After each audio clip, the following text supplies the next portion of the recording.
រដ្ឋសភានឹងក៏ប្រជុំរដ្ឋសភាវិសាមញ្ញនៅថ្ងៃទី17 ខែតុលាឆ្នាំ2025ខាងមុខនេះដើម្បីពិភាក្សានិងអនុម័តសេចក្តីព្រាងច្បាប់ចំនួន5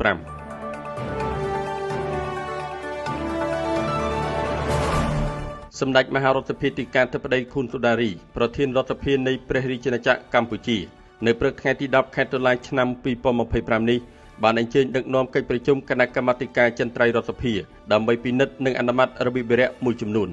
ជាលទ្ធផលគណៈកម្មាធិការចិនត្រៃរដ្ឋសភាបានអនុម័តកោះប្រជុំរដ្ឋសភាជាវិសាមញ្ញនីតិកាលទី7នៅព្រឹកថ្ងៃសុក្រទី17 ខែតុលាឆ្នាំ2025ខាងមុខនេះដើម្បីពិភាក្សាអនុម័តសេចក្តីព្រាងច្បាប់ចំនួន5រួមមានទី1សេចក្តីព្រាងច្បាប់ស្តីពីការអនុម័តយល់ព្រមលើកិច្ចព្រមព្រៀងស្តីពីក្របខ័ណ្ឌបទបញ្ញត្តិសុវត្ថិភាពម្ហូបអាហារអាស៊ានទី2សេចក្តីព្រាងច្បាប់ស្តីពីការអនុម័តយល់ព្រមលើពិធីសារធ្វើវិសោធនកម្មកិច្ចព្រមព្រៀងអាស៊ានស្តីពីការបំលាស់ទីរូបវន្តបុគ្គលទី3សេចក្តីព្រាងច្បាប់ស្តីពីការអនុម័តយល់ព្រមលើពិធីសារទី1ធ្វើវិសោធនកម្មកិច្ចព្រមព្រៀងពាណិជ្ជកម្មសេរីអាស៊ានហុងកុងនៃសាធារណរដ្ឋប្រជាមានិតចិន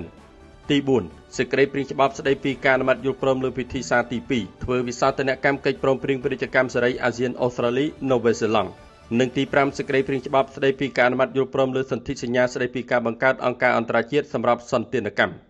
មសូមជម្រាបជូនថាកាលពីព្រឹកថ្ងៃទី8 ខែតុលាឆ្នាំ2025គណៈកម្មការកិច្ចការបរទេសសហប្រតិបត្តិការអន្តរជាតិនិងព័ត៌មាននៃរដ្ឋសភាដឹកនាំដោយឯកឧត្តមសុសយ៉ារ៉ាប្រធានគណៈកម្មការសហការជាមួយនឹងគណៈកម្មការសាធារណការដឹកជញ្ជូនអាកាសចរណ៍ស៊ីវិលប្រៃសណីទូរគមនាគមន៍ឧស្សាហកម្មវិទ្យាសាស្ត្របច្ចេកវិទ្យានវានុវត្តន៍រ៉ែធម្មពលពាណិជ្ជកម្មរៀបចំដែនដីនគររូបនីយកម្មនិងសំណង់បានជួបប្រជុំជាមួយឯកឧត្តមហេងសួររដ្ឋមន្ត្រីក្រសួងការងារនិងបណ្ដុះបណ្ដាលវិជ្ជាជីវៈនិងសហការីព្រមទាំងមានការចូលរួមពីតំណាងក្រសួងពាណិជ្ជកម្មដើម្បីពិនិត្យពិភាក្សាលើសេចក្តីព្រាងច្បាប់ទាំង5ខែលើនេះដើម្បីរួមគ្នាពិនិត្យសិក្សាលើសេចក្តីព្រាងច្បាប់ឲ្យបានគ្រប់ជ្រុងជ្រោយធ្វើយ៉ាងណាពេលដែលសេចក្តីព្រាងច្បាប់ទាំង5នេះអនុម័តចេញទៅឲ្យធ្វើការអនុវត្តឲ្យទទួលបានប្រសិទ្ធភាពខ្ពស់ដើម្បីជាឧត្តមប្រយោជន៍សម្រាប់ប្រជាជននិងប្រទេសជាត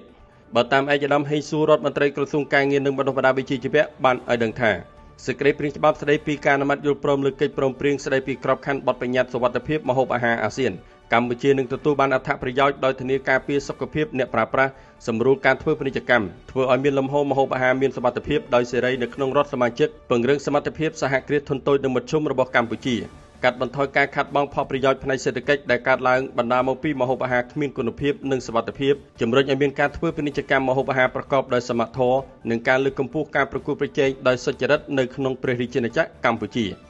ចំណែកសេចក្តីព្រាងច្បាប់ស្តីពីការអនុម័តយល់ព្រមលើពិធីសារធ្វើវិសោធនកម្មកិច្ចព្រមព្រៀងអាស៊ានស្តីពីការបំលាស់ទីរូបវន្តបុគ្គល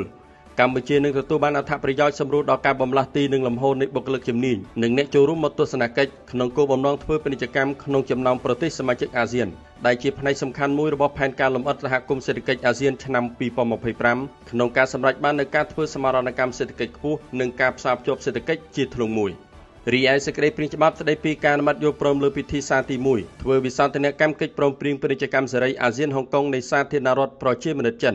កម្ពុជានឹងទទួលបានអត្ថប្រយោជន៍ដោយចូលរួមចំណែកលើកកម្ពស់តម្លាភាពនិងប្រសិទ្ធភាពនៅក្នុងការអនុវត្តជំពូកស្តីពីវិធានដើមកំណត់ទំនិញជាពិសេសវិធានជាលក្ខសម្រាប់ផលិតផលសម្ដៅជំរុញការប្រើប្រាស់កិច្ចព្រមព្រៀងពាណិជ្ជកម្មសេរីអាស៊ានហុងកុងបង្កលក្ខណៈកាន់តែងាយស្រួលដល់ពាណិជ្ជករក្នុងការស្វែងរកលក្ខខណ្ឌដើមកំណត់ទំនិញសម្រាប់ផលិតផលរបស់ខ្លួនជាពិសេសសហគ្រាសធុនតូចនិងមធ្យមចូលរួមពង្រឹងនិងធ្វើឲ្យប្រសើរឡើងនូវកិច្ចសម្រួលពាណិជ្ជកម្មក្នុងតំបន់សម្ដៅធានាលំហូរទំនិញដោយរលូននិងឆាប់រហ័សរវាងប្រទេសជាសមាជិកដើម្បីឆ្លើយតបតាមតម្រូវការនិងការវិវត្តនៃសេដ្ឋកិច្ចតំបន់និងសកលសម្រាប់សេចក្តីព្រាងច្បាប់ស្តីពីការអនុម័តយល់ព្រមលើពិធីសារទី2ធ្វើវិសោធនកម្មកិច្ចព្រមព្រៀងបង្កើតតំបន់ពាណិជ្ជកម្មសេរីអាស៊ានអូស្ត្រាលីនូវែលសេឡង់កម្ពុជានឹងទទួលបាននូវអត្ថប្រយោជន៍ដោយពង្រឹងការឡើងរង្វាន់ភាពសេដ្ឋកិច្ចដែលទទួលបានពីការធ្វើឲ្យកាន់តែស៊ីជម្រៅនៅសមាហរណកម្មទីផ្សារការពង្រឹងខ្សែច្រវាក់ផ្គត់ផ្គង់តំបន់និងសកលសម្រួលដល់ពាណិជ្ជកម្មនិងវិនិយោគនិងការធានាភាពប្រកួតប្រជែងដោយតម្លាភាពជាដើមដែលអនុវត្តដោយគ្រប់បណ្ដាភាគីទាក់ទាញការវិនិយោគផ្ទាល់ពីបរទេសកាន់តែទូលំទូលាយដែលជាកត្តាវិជ្ជមានក្នុងការបង្កើតឱកាសការងារថ្មីៗនៅក្នុងប្រទេសបង្កើនចំណូលជាតិនិងរួមចំណែកដល់កំណើនផលិតផលជាតិសរុបតាមរយៈការកសាងទំនុកចិត្តទៅលើបរិយាកាសធុរកិច្ចនិងបទបញ្ញត្តិនិងការកសាងសមត្ថភាពស្ថាប័ននិងធនធានមនុស្សបង្កើនថវិកាជាតិតាមរយៈចំណូលសារពើពន្ធការប្រមូលពន្ធអាករពីសកម្មភាពពាណិជ្ជកម្មនានានៅក្នុងប្រទេសពង្រឹងសក្តានុពលកម្លាំងពលកម្មនិងសហគ្រិនភាពក្នុងស្រុកតាមរយៈឱកាសកាន់តែច្រើនក្នុងការទទួលបានបទពិសោធន៍ការផ្ទេរចំណេះដឹងជំនាញបច្ចេកវិទ្យានិងបំណិនអាជីវកម្ម ទទួលបាននូវជំរើសទំនិញនិងសេវាកម្មកាន់តែច្រើនសម្រាប់អ្នកប្រើប្រាស់ប្រកបដោយតម្លៃសមរម្យនិងភាពប្រកួតប្រជែង។